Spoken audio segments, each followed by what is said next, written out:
Hey everyone, welcome back to another episode of Talking Stuff, the Ohio State recruiting podcast on Lettermen Row, brought to you by our good friends at Buyers Automotive. If you're looking for an auto, go to Buyers Auto. I'm Jeremy Birmingham. The screen reversal. I'm somewhere.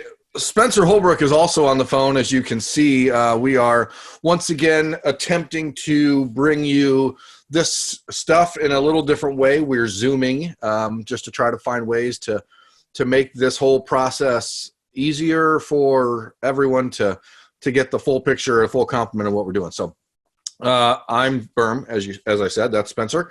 Chives, as you may know him if you watched our Road Beers podcast from last week. But Spencer, recruiting is taking a little breather. Okay, Ohio State had a huge week last week with the additions of Jalen Johnson and Evan Pryor and Devontae Smith, Andre Turrentine.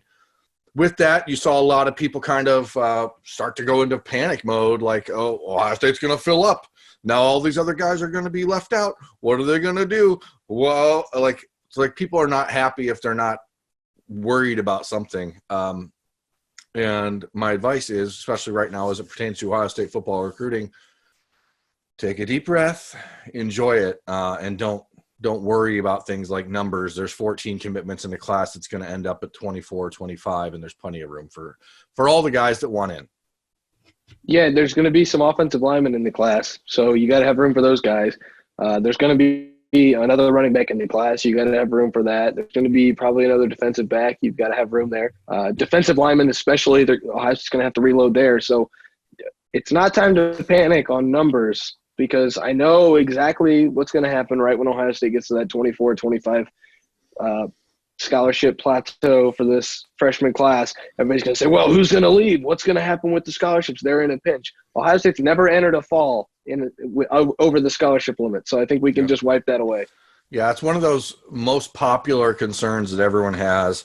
And I guess I get it from a personal standpoint, because people are like, oh, then who's going to be out of the program? But things have a way of working themselves out. So I don't want to spend, a lot of time diving into that. But my point is that we are in a position right now, as we watch Ohio State's recruiting, that they're doing things that other people aren't right now, which is obviously getting commitments in this dead period.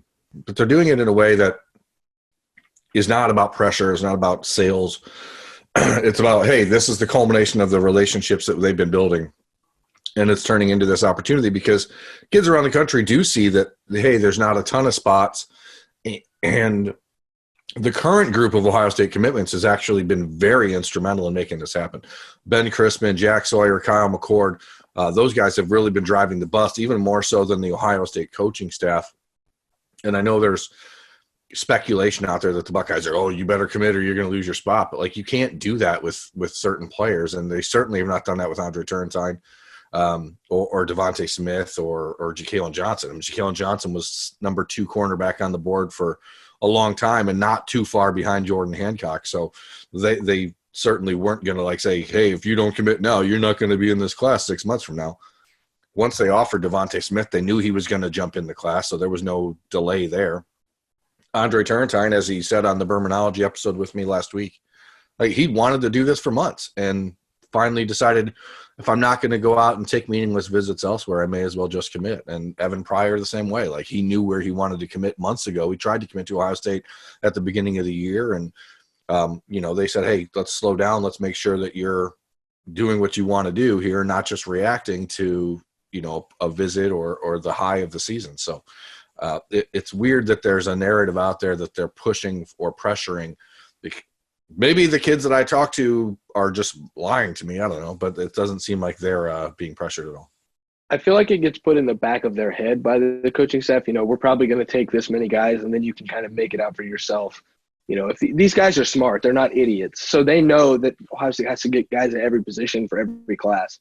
And so I don't know. Is being honest with a kid about what the numbers are or who else they're talking to pressure? I don't know. I mean, not at all. That's the question. And I don't think that that's a problem to do. I think you should be telling a kid, hey, Evan Pryor, we're going to take 2 running backs. And the other ones we're looking at are Donovan Edwards and Travion Henderson. And, if those guys decide to commit, you may be left out. Again, someone like Evan Pryor has been trying to commit to Ohio State for months. Like it's not something where they finally, maybe it was the staff feeling more like, hey, well, maybe we should just say, okay, now is fine, because they want to make sure they have an idea of exactly where they stand for whenever recruiting does pick back up and in-person recruiting picks back up, that the staff can then say, okay, now we know exactly what we have and where we can go. I mean, I don't see it as a negative either way. Yeah, I don't think it's a negative at all. I just think it's not pressure being put on them. It's just kind of a plant that seed in the back of their head, like this is the number we're going to take, and we want you to be one of those 24 or 25. Well, then a guy looks at the recruiting sheet and sees 14 guys in the class and says, oh, there's only 10 guys left. Maybe he'll put some pressure on himself. I don't think the Ohio State coaching staff initiates it, but it kind of just comes naturally in the general scheme of picking up players as the recruiting cycle goes on. Yeah, and again, I mean, I don't know if that makes sense. There's certain ways of approaching things, and maybe they're telling the kids that. I don't know. Again, that doesn't jive with anything that kids have told me. But it's like negative recruiting. Like your job in recruiting is to get that player to commit to your school and eventually sign with your program. So if you're recruiting, I'll use Thomas Fedone, the country's number 1 ranked tight end, as a prime example of this, okay? Ohio State offered him 3 weeks ago, and it's an offer that he had told me for 2 months that he was really hoping to get. They offered. Then he released a top 6 list and didn't include Ohio State on it.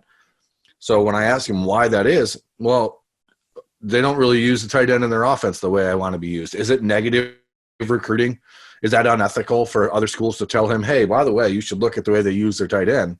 Like, it's recruiting. All recruiting is recruiting. Like, however you get it done, it's not negative to tell the truth. And I don't know. That's just my opinion. That's just my 2 cents. Yeah. So you want to look? I mean, you look at position where they could be pressure. Sorry, Spencer, I don't mean to cut you off. Is the offensive line. Like, that's where there could be pressure. There's 2 guys committed right now in Donovan Jackson and Ben Chrisman. But there's a handful of guys out there like Jagger Burton and Tristan Lee and J.C. Latham and Rocco Spindler and Garrett Dellinger and David Koff over in Illinois. There's a lot of guys that are still swirling around. Caleb Tiernan, Rayshawn Benny, like all these guys that are floating around. And they're going to want 2 more guys in that class to fill it out. And they'd love to have those guys ASAP. But all those linemen are taking their time. Yeah, it's really interesting too, isn't it? Because all of these linemen are taking their time. Usually there's a few of them that are ready, I'm going to commit at the end of April, I'm going to commit at the end of May, but it just seems like these guys are going to drag everything out. And I guess that's a good thing when it comes to, let them come back to Ohio State, maybe see a game in the fall. If that's how they're going to take this recruitment, if they do it before then, so be it. But Garrett Dellinger, there's been a run on crystal balls for him to LSU right now. And you just wrote about Rayshawn Benny continuing to talk to Ohio State. And we know Rocco Spindler is high on Ohio State. And I'm sure Donovan Jackson and Ben Chrisman are doing their part to get these guys involved and talk to them. It's just really interesting how every position seems to be picking up. There's rumors about wide receiver. There's rumors about running backs. There's rumors about defensive linemen. And we just had movement in the secondary. We saw that guys coming to Ohio State in the secondary. And then there's the offensive line, which is the most important aspect of Ohio State's recruiting the last few years because they've grown their depth there. They've been able to get solid prospects. And all of a sudden you're just seeing it completely die down. It's been very quiet. And I just think it's almost too quiet, Berm. Well, I mean, there's been talk about J.C. Latham and his potential commitment for months now. LSU continues to be involved there. He was supposed to be on campus next month along with Ben Chrisman and Donovan Jackson and Jagger Burton. And, you don't know how losing that spring game visit weekend is going to impact this. But offensive linemen, by their very nature, are among the more cerebral prospects out there, and they're not going to put themselves in a position where they're making any decisions that aren't exactly in line with what they want to do and when they want to do it. And that's not to say that the other guys who committed did do that. No, for sure. But it's also a situation where these guys are very confident in their opportunities, and they know that Ohio State has been upfront about where they want them and how they prioritize them. Jagger Burton knows for a year or longer, he's been the guy for Ohio State at guard. He knows that. So then you have other guys out there, like you said, Rocco Spindler and Rayshon Benny, who's very interesting to me. I think he wants to play defense. But I think a lot of schools recruit him as an offensive lineman. And there's all these things moving. And the reality is it's still only March. I mean, there's 9 months to go until all this has to be over. And all these spring visits that were upcoming were extremely pivotal for these kids. And now you don't know if Spindler's going to get back to Ohio State before he makes a decision. You don't know if Dellinger's going to get back to Ohio State. Garrett was waiting a little bit longer anyway. He had planned to wait until like May or June, end of May, June to take his official visits until his father got back from overseas because he's a military contractor. So there's all these moving parts, but the reality is when you lose 2 months of recruiting visits, and again, offensive linemen are different. Like they're looking for something different in most cases than other positions are. These are very cerebral kids. They might be the ones who are most looking for, do I feel comfortable on campus? Do I like, those are the guys that are kind of the homebodies, the ones that, take care of everything else. And, Jagger Burton, Ohio State, Kentucky, Alabama, Clemson.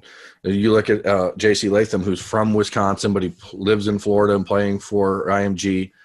He's willing to go anywhere, obviously. So you just have to kind of figure out what each kid needs, and without the opportunity to really recruit them in person. And that, as good as Greg Studrara has been in this last cycle and a half, as far as changing his reputation as a recruiter, he does his best work on campus, not over the phone.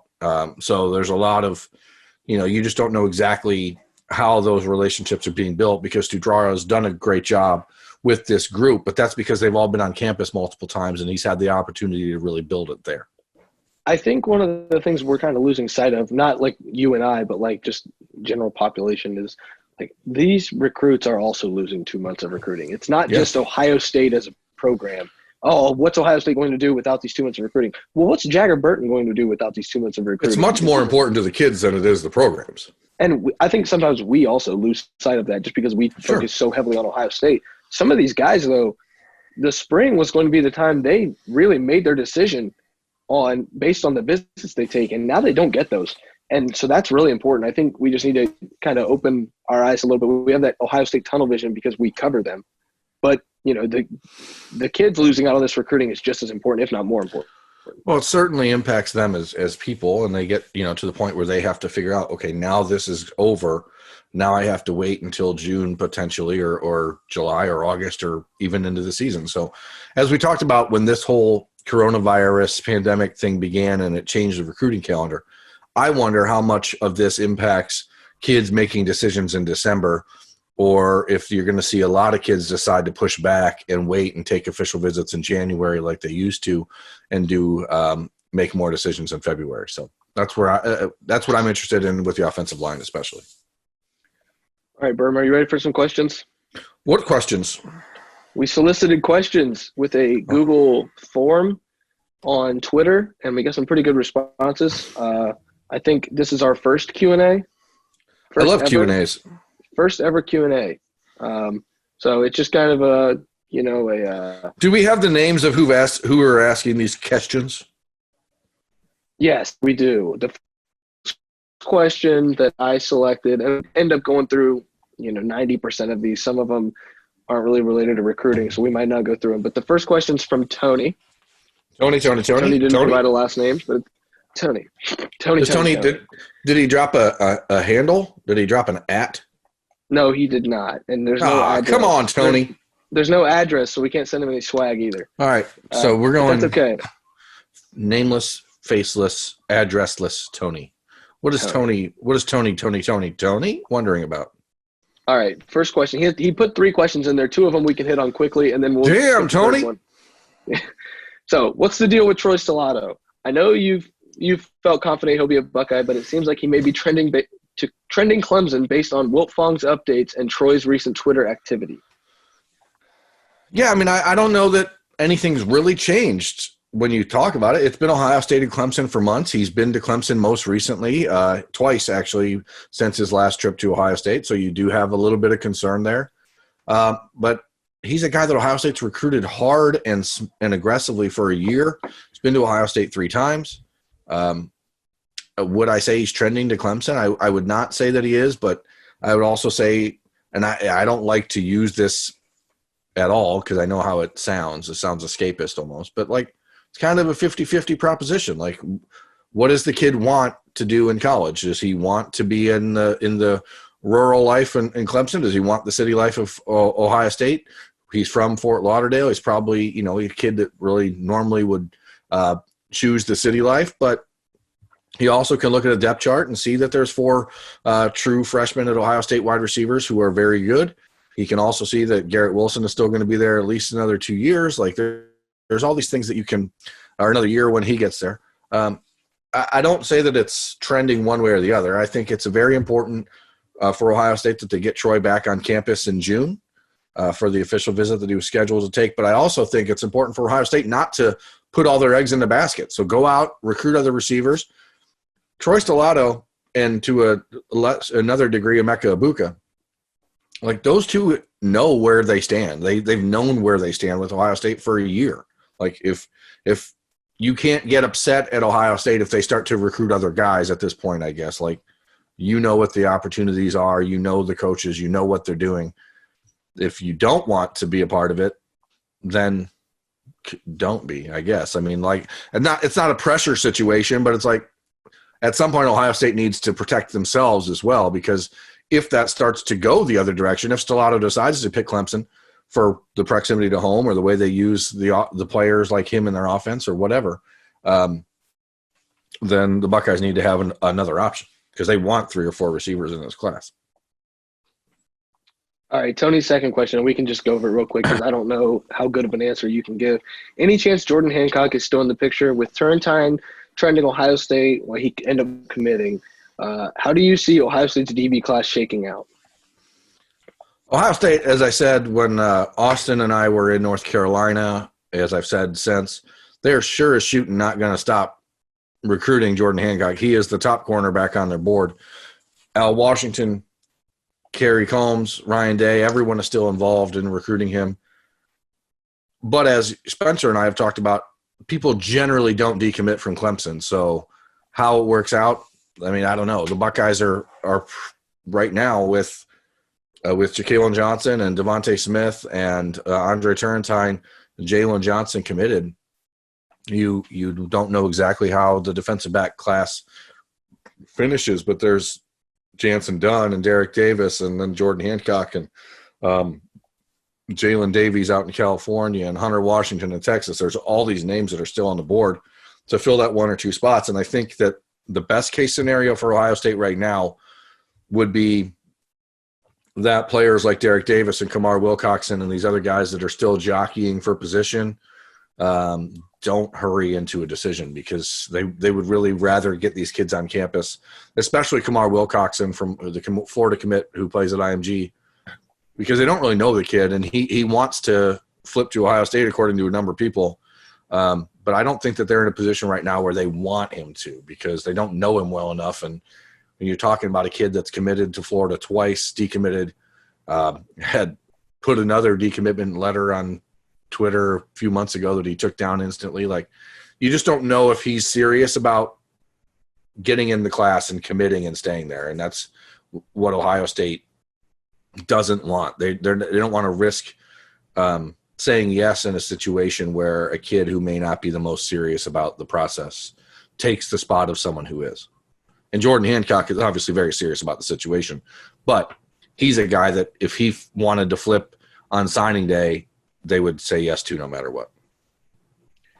What do you think, next Spencer? Question. Yeah, so there was another question about Derek Davis, but you just kind of covered it.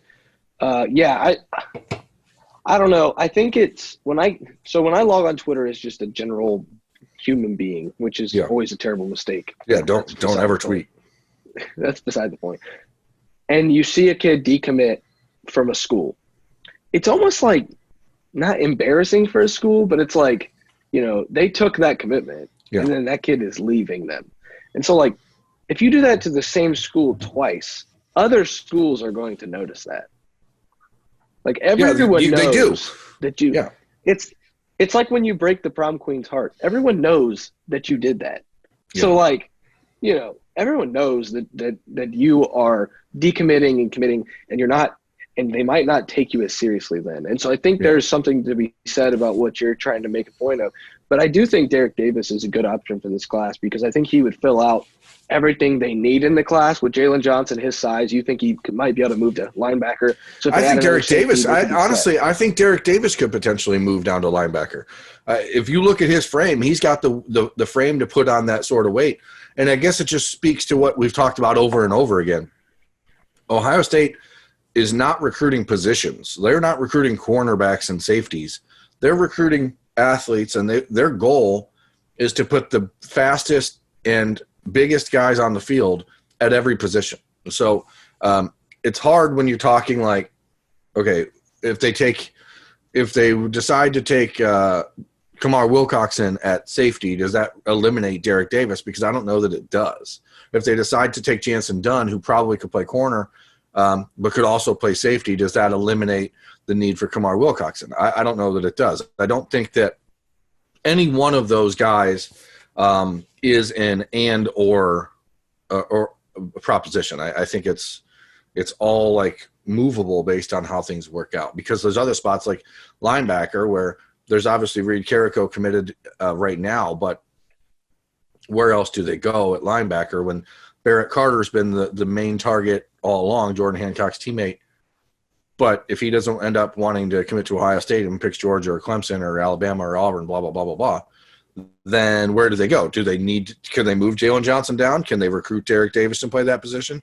Do they need to go out and offer a guy like Terrence Lewis down in Miami, who is a top 10 player in the country, according to the 247 Sports composite? But, they've just started to really get back in touch with him, as I wrote about last week. And I think there's a lot of different options. And again, when we start to talk about it, maybe it's because we're in this dead period and it's like back-to-back dead periods and we don't know the future of football. But it's still only March, as I already said on this show once. Like, there's plenty of time to figure that out. This might be another it's only March situation, but Vince has a pretty good question here. Vince Chang. Vincent Chang. Yeah. He asks, what's the latest with JT Tuimoloau? Tuimoloau, yeah. Tuimoloau, okay. And if our chances, Ohio State's chances, start fading, can we pick back up steam on other defensive tackles like Tywone Malone? Well, they haven't, number one, lost any steam on Tywone Malone, who is a totally different player. So, again, you're talking apples to oranges when you're talking about Tuimoloau versus a guy like Tywone Malone, who's 6'3", 330 pounds. It's a one-tech versus a three-tech. Go ahead. It's good that you get to explain this stuff. That's why we're doing the Q&A. Those are totally different positions. But it's hard to say this because we're watching, and there's a potential for Travion Henderson to commit to Ohio State without ever visiting, and that's obviously been talked about a lot. But Tuimoloau's never visited Ohio State, and he's in an area that's 3,000 miles away. Okay, so like that's a big decision to make without visiting. There's a lot of optimism. There's the people in the Pacific Northwest are heavily influenced by G. Scott, and his role in the recruitment shouldn't be undervalued. Like, he's a former teammate of Tuimoloau's at Eastside Catholic in Sammamish, Washington. But you're talking about a top 3 player in the country, and golly gee, it's hard to imagine that there's a ton of momentum without ever visiting. But the Buckeyes are very much involved, and again, he's not visiting anywhere else either. He loves Larry Johnson, from what I've been told, and he loves the way that Ohio State develops and uses defensive linemen. But I've never spoken to the kid. Like, I've never spoken to the kid at all. He does not talk about his recruitment. So everything you hear is secondhand and through the telephone game of one person saying, oh, I heard this, I heard this, I heard this. The Buckeyes are involved because the Buckeyes are one of the top 2 or 3 programs in the country, and he's one of the top 2 or 3 players in the country, and he fits a positional need. They have, relationships in the area, and Larry Johnson's recruiting him. So, yeah, the Buckeyes are involved, but it's plenty of time to figure out what happens there. And there's not just Tuimoloau, there's Marcus Bradley, there's players around the country like Damian Payne, who we have not talked about much lately, Damian Payne up in Belleville, Michigan, is much more of a positional switch when it comes to JT Tuimoloau. Like if you're talking about a guy that maybe they move back on, it could be Damian Payne if that falls all the way through with Tuimoloau, or they don't feel confident or comfortable there. I think I could just be making this all up. All right, Berm, I got more questions for you. Let's do it. Anthony asked a question, but we already answered it. It was about moving safeties to bullets and bullets to linebackers and things. So I think he deserves some swag because we touched on his question, and the other guy didn't provide any information, so he gets the swag. So there's an Anthony who did provide information, and then there's Tony who didn't. What if Anthony is Tony? Yeah. Same guy, maybe. I don't know. If you're using two different names to ask these questions, that's some dedication I want to hear about. Next. There's a Terrence Lewis question. We already touched on that. We got questions rolling in as we speak, too. Greg Davis asks, with the influx of commits during the dead period, is anyone in the class not likely to stick through signing day since they're not visiting right now? Anyone who you don't have to give names. Yeah, I mean, Ohio State State is very similar in its scope right now to a place like Clemson. Like, if you commit to Ohio State, generally speaking, as long as the Buckeyes coaching staff still wants you and you followed through on your requirements to be a commitment to Ohio State, you don't see a lot of guys leaving the class. Like, getting an opportunity to play at Ohio State for kids around the country is a major opportunity that you don't see kids just throwing away once they've been given that chance. So, I suppose you have to worry, like, if Travion Henderson commits to Ohio State without visiting, then maybe, once all the visits start back up in 3 months from now, maybe you worry about him taking a trip to Oklahoma or somewhere else. But I don't think that there's any expectation that people should be like, okay, well, let's plan on this guy decommitting. Number one, Ohio State's not just taking players to take players. Devontae Smith is the lowest ranked player in the class of 2021 right now. He's from Cincinnati LaSalle High School and a player that they really think can be very good. So you wouldn't offer him and take a commitment from him in a 3-day stretch if you planned on then just dumping him 4 months later. Like, that doesn't make sense. There's no value for them to do that. They could have just not offered.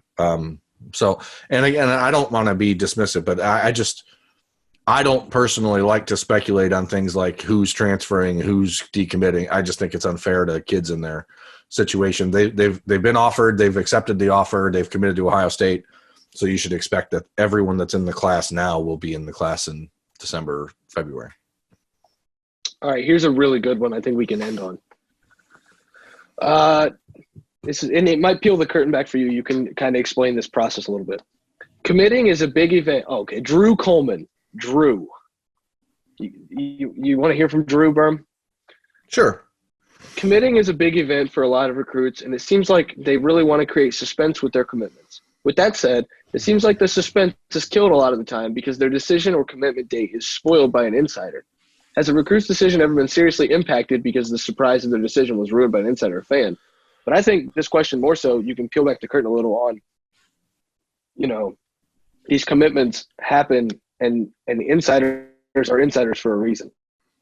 Yeah, listen, here's the thing. Most kids, once they make the decision to pick a school, no matter how they want it to go, like if they want to surprise everyone, shock the world, whatever, then even if they say they want to do that, once they've committed to a decision in their hearts and their minds, they're excited about it. And so they tell people, right? And the world of internet recruiting and 2019, 2020, what year are we in? 2020? The world right now is so big and so connected that little Johnny 5-star commits on Tuesday and says everyone, hey, I'm not going to make a decision. I don't want to announce anything till next Monday, right? But Johnny 5-star's mom tells Johnny 5-star's mom's barber, and then the barber tells someone who is on a message board and gets on a message board for Podunk U and says, oh boy, I heard this. And then all of a sudden the insider / analyst on that site reads it and reaches out to their friend who's an insider analyst at a bigger site and says, hey, I read this. And then that person calls the high school coach and says, well, yeah, he's probably committing soon. And then all of a sudden, insider writes story, 5-star Johnny, 5-star is committing soon. And then the kid's blown up. Has it ever seriously impacted a recruitment? Not that I can really point to and say yes, but there's no doubt that it's frustrating when a kid wants his moment to be his moment and people – and I guess, I mean, I'm guilty of it as anyone else. I mean, we all have an obligation to our readers and stuff, but the kids want their moment, and I think that they should be given it. But I guess that's why it's incumbent on the kids and their families to know who they can really talk to and who they can't. And it's not always easy because everyone is vying for this role as being like the guy who knows the most or whatever. And it does kind of suck for the kids. But again, I don't think it's ever really changed someone's mind, because once a kid knows where he wants to go, generally speaking, he's excited about it and wants to talk about it. And the other thing that I will add to that is, like, it's the kid's moment, but it's also, like, for your example, like, it's your job to be a recruiting insider for a reason. So if you weren't trying to get this information, you wouldn't have a job. Yeah, and the thing is, and once you get information, it's then up to you how to handle it. And I think this is sometimes where independent sites like Lettermen Row and other independent sites around the country may have a little bit of an advantage, because we are not in a position where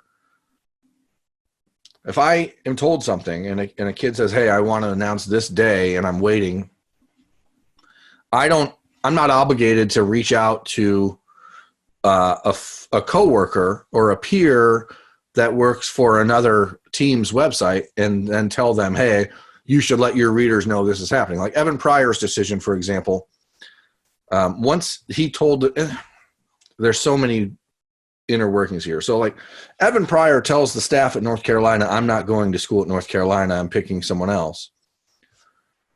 The North Carolina staff then reaches out to North Carolina recruiting media and tells them, hey, make sure you tell people, because they want to ruin the kid's decision. It's not like necessarily spiteful, but then it's all about spin, right? So then the staff at North Carolina has to spin it and start reaching out to other kids. And so the sooner you can get ahead of it and say, okay, we're moving on from this one, we're moving to this one, then the narratives get out, and it's like schools can't talk for themselves in these situations, and so a lot of times they'll try to have the media talk for them. So you hear one side only, and that's the kid's side, and anything that the other side says sounds like sour grapes. And so but it doesn't mean stuff doesn't get ruined. But ultimately, I don't know if it matters. I just think it's a weird dynamic, because you want kids to be able to have their moment and celebrate their moment and their families. But if we don't write about what's coming, then people aren't reading us? All right. I lied. This is the last question. It just came last in. One. Sure. It just came in during the show. Hot off the press. Ricky asks, and this is going to be a challenge for you, Berm. Oh, I like challenges. Who will the most surprising 2021 Ohio State commit be moving forward? I want you to be accurate, but I want a good take here too. The most off-the-board person right now who might end up in the class. See, how do you do that? I like to think I'm good at my job, because there aren't people that are off the board. You know what I mean? Like, well, if Ohio State shoes. If Ohio State isn't recruiting someone, then they're off the board. So am I supposed to be peering into the future and saying who Ohio State's going to recruit? Sure. Like, I don't know that that's something that I can do, because the point is I'm talking about who they are recruiting. I mean, 3 weeks ago when Austin and I were in Virginia visiting Travion Henderson, that was an off the board. I mean, there was discussion, but it wasn't like he was like an imminent commitment coming. And now all of a sudden the discussion and expectation is that sometime in the near future he's going to commit to Ohio State. So does defensive backs are pretty well filled out. I would say maybe Terrence Lewis is probably the one that I think you could see movement happen there sooner rather than later, because Ohio State is obviously a top program in the country. From my conversations with Terrence, he seems like he's interested in leaving the South for school, which is rare, especially when you're talking about a 5-star linebacker from the Miami area. You don't normally think of those guys wanting to leave the South. But when I asked him the schools that he's talking about and really interested in, he mentioned like Texas A&M and Nebraska, Penn State.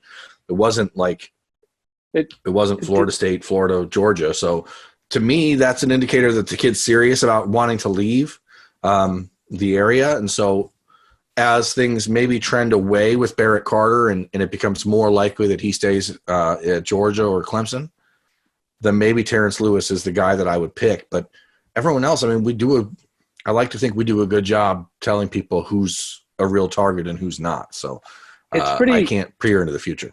It's pretty crazy to me that you will go, 2 months without writing about a guy, and then all of a sudden the fans will be like, well, are they still recruiting him? And it's like, well, I haven't written about him in 8 weeks. So yeah, I try pretty hard to write about who's relevant at that moment. But in some cases, and we saw it like with Andre Turrentine, we don't know. Like, if the kid doesn't talk and he's not, and Andre Turrentine mentioned it on the Birminology commitment episode, like he wasn't talking to other recruits. So it's not like there was that sort of ability to smell it out or anything. If he's not talking about it, his coaches aren't talking about it. The Ohio State staff isn't really talking about it, which, they don't like to just talk about people. That's not like they're sitting there handing out information cards and going, oh, by the way, this is happening. Like, our job is to find it out.